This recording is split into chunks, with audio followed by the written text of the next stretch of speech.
አዲሱ የኢራን መሪ ትራምፕና ኔታንያሁ እስራኤል ለመግደል የምታደነው አዲሱ የኢራን መሪና ነብሰ ገዳዩ አሜሪካና እስራኤል ከቀናት በፊት በኢራን ላይ በፈጸሙት የሚሳኤል ጥቃት በተገደሉት የኢራን መንፈሳዊ መሪ አያቶላ ኻሜኒ ቦታ ሁለተኛ ልጃቸው ሙጅተባ ኻሜኒ ተተክተዋል።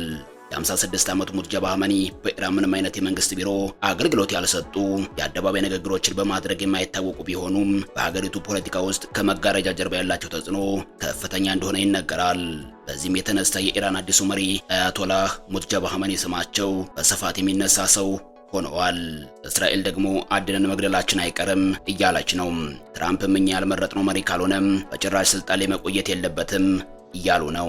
የእስራኤል ከፍተኛ መሪ የነበሩት አሊ ኻሜኒ መገደላቸውን ተከትሎ ስልጣኑን በይፋ የተረከቡት ልጃቸው ሙጅተባ ኻሜኒ ከዚህ ቀደም በለንደን ያደረገው እጅግ ውድና አነጋጋሪ ቆይታ ሚስጥርም ወጥቷል። የ1 ሚሊዮን ልጅ ተብለውም እየተጠሩ ይገኛል። እንደ አውሮፓውያን አቆጣጠር በ1998 ሙጅተባ ኻሜኒ ባለቤታቸውን ዛህራን ይዘው ለ2 ወራት በለንደን ፓርክ ሌን በሚገኝ የቅንጦት ሆቴል ወይም ሸራተን ግራንድ ሆቴል ቆይታ አድርገው ነበርም።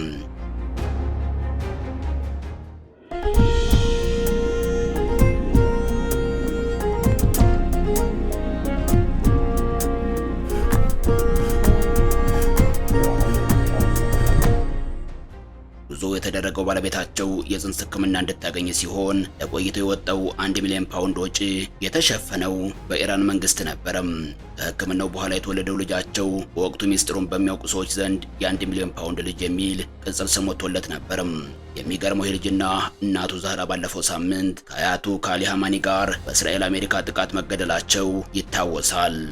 የቴሌግራፍ የምርመራ ዘገባ እንደሚያሳየው በወቅቱ የኻሜኒን ቤተሰብ ለንደን ድረስ አጅቦ የወሰዳቸው ሰይድ ኢማሚ የተባለ ታዋቂ ነብሰ ገዳይና የስለላ መኮንን ነበርም።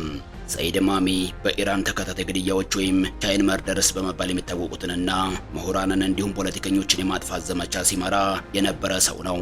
ኢማሚ ከሙጅተባ ኻሜኒ ጋር የቅርብ ወዳጅነት የነበረው ሲሆን በኋላ ሌላ አሜሪካና ለእስራኤል ይሰልላል በሚል ተከሶ በእስር ቤት ሳለ ሕይወቱ አልፏል። ሙጅተባ ኻሜኒ በብሪታንያና በሌሎች የአውሮፓ ሀገራት ከፍተኛ ሀብት እንዳለው ይነገራል።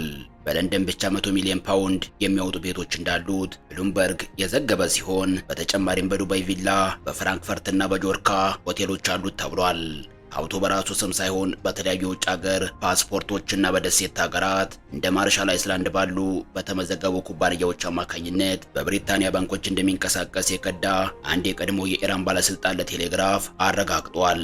እነዚህን የባንክ አካውንቶች ይፋ እንደሚያደርግ ዝቶ የነበረው ጋዜጠኛ ሩል ሀዛም በኢራን የደህንነት ኃይሎች ከታገተ በኋላም በ2020 በስቅላት መገደሉ ይታወሳል።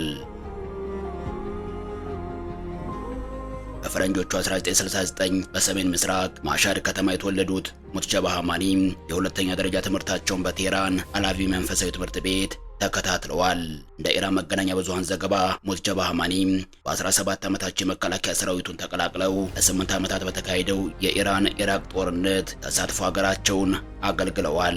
በፈረንጆቹ 1999 ሙጅተባ በኢራን ቅዱስ ከተማ ወደ ምትባለው ቆም በማቅናት የሻም መንፈሳዊ ትምህርታቸውን ተከታትለዋል። ኢራንን ለ36 ዓመታት የመሯትን አያቶላ አሊ ኻሜኒን ባጣችበትና ችግር ውስጥ በገባችበት በአሁኑ ወቅት ሙጅተባ ኻሜኒ በአባታቸው ቦታ ተተክተው የኢራን መንፈሳዊ መሪ ለመሆን በቅተዋል። አንዳንዶች አያቶላ ሙጅተባ ኻሜኒ የአባታቸውን ፖሊሲዎች እንደሚያስቀጥሉ የገመቱ ሲሆን፣ አንዳንዶች ደግሞ የአሜሪካና እስራኤል የተቀናጀ ጥቃት አዲሱን አያቶላ ጫና ውስጥ እንደሚያስገባ አንስተዋል። አባታቸውን፣ እናታቸውን፣ ባለቤታቸውንና ልጃቸውን በአሜሪካ እስራኤል የአየር ጥቃት የተነጠቁት አያቶላ ሙጅተባ ኻሜኒ ቀጣይ የሁለቱ ሀገራት ኢላማ ስለመሆናቸው እየተነገረ ነው። ሹመቱ ለአዲሱ መሪ አጣብቅኝ እንደሆነም ብዙዎች እየገለጹ ቢሆንም በርካታ ኢራናውያን ሀገራቸው አሁን ካለችበት ቀውስ ሊያላቅቋት የሚችሉት አያቶላ ሙጅተባ ኻሜኒ እንደሆኑ በማንሳት ደስታቸውን እየገለጹ ይገኛሉ። አንዳንዶች ደግሞ የኢራን መንፈሳዊ መሪነት ቦታ መንፈሳዊ ልዕቀትን በመሰረታዊነት የሚጠይቅ እንደሆነ በመጥቀስ ሹመቱ ከአባት ወደ ልጅ የተደረገ የስልጣን ውርስ ነው በማለት ያጠጣሉት እንደሆነ መረጃዎች ገልጸዋል። በተጨማሪም የሙጅተባ ኻሜኒ ብቃት በተግባር ያልተፈተነ በመሆኑ የብዙሃን እምነት ማግኘት የሚያስችል አይደለም ሲሉ ሹመቱን የኮነኑ አሉ። የእስልምና ጥላቶች ይቆጫቸዋል። የኢራን ጦርና ታዋቂ ኃይሎች ለአዲሱ መሪ ሙጅተባ ኻሜኒ ታማኝነታቸውን አረጋግጠዋል።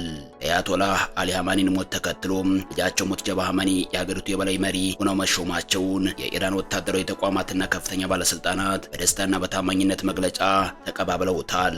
ይህ ሹመት ይፋ በሆነበት ቅጽበት የዓለም የነዳጅ ዋጋ በከፍተኛ ሁኔታ ንሯል። የአብዮታዊ ዘብ ጦር ወይም IRGC ለአዲሱ የበላይ መሪ ለአያቶላህ ሙትጀባ ሀማኒ መለኮታዊ ትዕዛዞች ፍጹም ታማኝ ነን ያለ ሲሆን ሙትጀባን ወጣት አሳቢና በፖለቲካዊ ጉዳዮች ላይ ጥልቅ እውቀት ያላቸው ሊቅ ሲል አሞካሽቷል። የኢራን መደበኛ ጦር በበኩሉ የእስልምና እምነት ጠላቶች በተለይም ወንጀለኛው አሜሪካና ሌሎችም በኢራን ላይ ለፈጸሙት ጥሰት ይቆጫቸዋል፣ እስከ መጨረሻው የደም ጠብታ ድረስ እንፋለማለን ሲል ዝተዋል። መሐመድ ባገር ጋሊባፋ የፓርላማ አፈ ጉባኤ ሲሆኑ የሙትጀባ መሾም ለጠላታችን የመጨረሻ ተስፋ መቁረጥን ለህዝባችን ደግሞ ደስታን ያመጣ ነው ብለዋል። በሆርሙዝ ሰርጥ በኩል የሚደረገው የነዳጅ ፍሰት ይቋረጣል የሚለው ስጋት የዓለምን ገበያ አናውጧል። የአሜሪካ ድፍድፍ ነዳጅ ዋጋ በዛሬው ዕለት ብቻ 20 በመቶ የጨመረ ሲሆን ብሬንት ነዳጅ ደግሞ በበርሜል $108.73 ደርሷል። በኒውዮርክና በኤዥያ የአክሲዮን ገበያዎች ከፍተኛ ውድቀት እያሳዩ ይገኛሉ። ፕሬዚዳንት ትራምፕ በማህበራዊ ገጻቸው ባስተላለፉት መልእክት የኢራን የኒውክሌር ስጋት ሲወገድ የነዳጅ ዋጋ በፍጥነት ይወርዳል ያሉ ሲሆን አሁን ያለው የዋጋ ጭማሪ ለአሜሪካና ለዓለም ደህንነት ሲባል የሚከፈል ትንሽ መስዋዕትነት ነው ብለዋል። የ56 ዓመቱ ሙትጀባ ሀማኒ የአባታቸው የቅርብ አማካሪና በደህንነት መዋቅር ውስጥ ከፍተኛ ተጽዕኖ የነበራቸው ሰው ናቸው። ሹመታቸው በኢራን ታሪክ ውስጥ አዲስ ምዕራፍ እንደሆነና የእስላማዊ አብዮቱ ተጠናክሮ እንዲቀጥል ማሳያ ተደርጎ ተወስዷል። የኢራን ቀጣዩ መሪ የሆኑት ሙትጀባ ሀማኒ ከውጭ የሚሰነዘርባቸውን ከፍተኛ ወታደራዊ ጥቃት ብቻ ሳይሆን ከጊዜ ወደ ጊዜ እየቀነሰ የመጣውን የውስጥ ደጋፊዎችን ማስተዳደር የሚጠበቅባቸው ትልቅ ፈተና ገጥሟቸዋል። የኢራን እስላማዊ ሪፐብሊክ እንደ አውሮፓውያን አቆጣጠር በ1979 አብዮት ወቅት በሚሊዮኖች የሚቆጠሩ ደጋፊዎች የነበሯት ቢሆንም በአሁኑ ወቅት የስርዓቱ ደጋፊዎች ቁጥር በከፍተኛ ሁኔታ ቀንሰዋል። ባለፈው ፕሬዝዳንታዊ ምርጫ እጅግ ጠንካራ የስርዓቱ አራማጅ ሳኢድ ጃለዲ በሁለተኛው ዙር ያገኘው ድምፅ 13 ሚሊዮን ብቻ ነው። ይህ ከኢራን 85 ሚሊዮን ህዝብ ውስጥ የመራጭነት ብቃት ካላቸው 61 ሚሊዮን ጋር ሲነጻጸር የስርዓቱ ደጋፊዎች አናሳ ቁጥር መሆናቸውን ያሳያል። ምንም እንኳን የስርዓቱ ደጋፊዎች ቁጥር ቢቀንስም በተደራጀ መንገድ የስልጣን መዋቅሩን ተቆጣጥረው ይገኛሉ። በሺዎች የሚቆጠሩ ፈቃደኛ የባሲጅ አባላት ስርዓቱን ለመጠበቅ ዝግጁ ናቸው። እነዚህ ሰዎች ለስርዓቱ ሲሉ መስዋዕትነት ለመሆን የተዘጋጁ ጥቂት ታማኝ ቡድኖች ናቸው።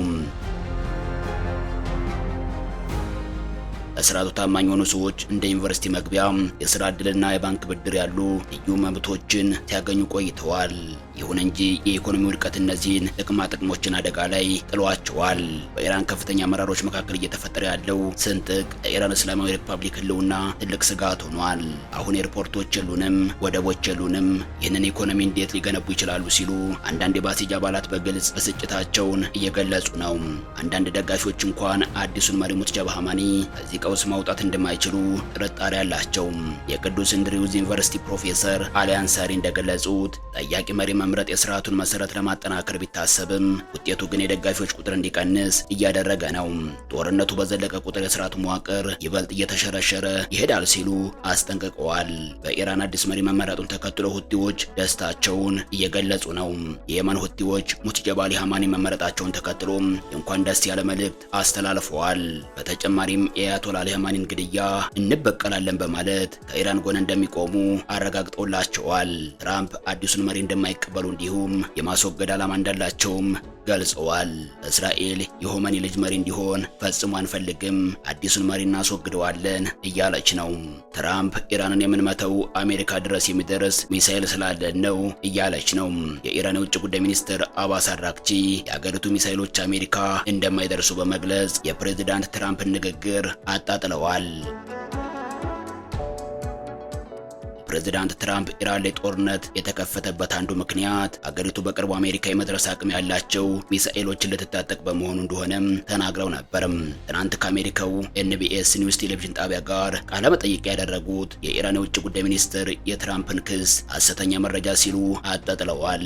አራክቺ ሚሳኤሎችን የማምረት አቅም አለን፣ ነገር ግን የሚሳኤሎቹ ርቀት ከ2000 ኪሎ ሜትር እንዳይበልጥ ሆን ብለን ራሳችንን ገድበናል ብለዋል።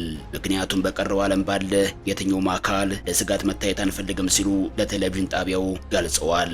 ሚሳኤሎቻችን አሁን የሚወነጨፉበትን ርቀት ለመመርመር ያስጀመርነው ምንም አይነት እቅድ የለም ሲሉም አጽንኦት ሰጥተዋል። የውጭ ጉዳይ ሚኒስትሩ በቃለ መጠይቃቸው ተኩስ አቁም ላይ የመድረስ ሐሳብንም ውድቅ አድርገዋል። አሜሪካና እስራኤል ሰዎችን እየገደሉ ነው፣ ሴት ተማሪዎቻችንን እየገደሉ ነው፣ ሆስፒታል እያጠቁ ነው ያሉት አራክቺ ለህዝባችን ስንል መዋጋት መቀጠል አለብን ሲሉ ተደምጠዋል። አራክቺ አሜሪካ ከተሳተፈችበት የባለፈው ዓመቱ የኢራንና እስራኤል የ12 ቀናት ጦርነት በኋላም የተደረሰው የተኩስ አቁም መጣሱን ተናግረዋል። አክለውም እናሁን በድጋሚ የተኩስ አቁም መጠየቅ ይፈልጋል፣ እንደዚህ አይሰራም ብለዋል። ጦርነቱ በዘላቂነት ማብቃት እንዳለበት ያነሱት የውጭ ጉዳይ ሚኒስትሩ ይህንን እስካላገኘን ድረስ ለህዝባችንና ለደህንነታችን ስንል መዋጋት መቀጠል ያለብን ይመስለኛል ሲሉም ተናግረዋል። በሌላ ዜና የሩሲያ ፕሬዝዳንት ቭላዲሚር ፑቲን እስራኤልና አሜሪካ በኢራን ላይ ወረራ ፈጽመዋልም ሲሉ ከሰዋል። ጦርነቱ እንዲቆምም አሳስበዋል። ፕሬዝዳንቱ የአያቶላ ሆሜኒና ሌሎች አመራሮች ግድያም በህገወጥነት የተፈጸመ ነው ሲሉም አውግዘዋል። ፑቲን ከኢራን ፕሬዝዳንት ፓዚሽኪያንና ከገልፍ ሀገራት መሪዎች ጋር በስልክ ተወያይተዋል ተብሏል። በውይይታቸውም የንጹሐን ጉዳት እንዲያቆም ማድረግ ይገባል ማለታቸው ተገልጿል።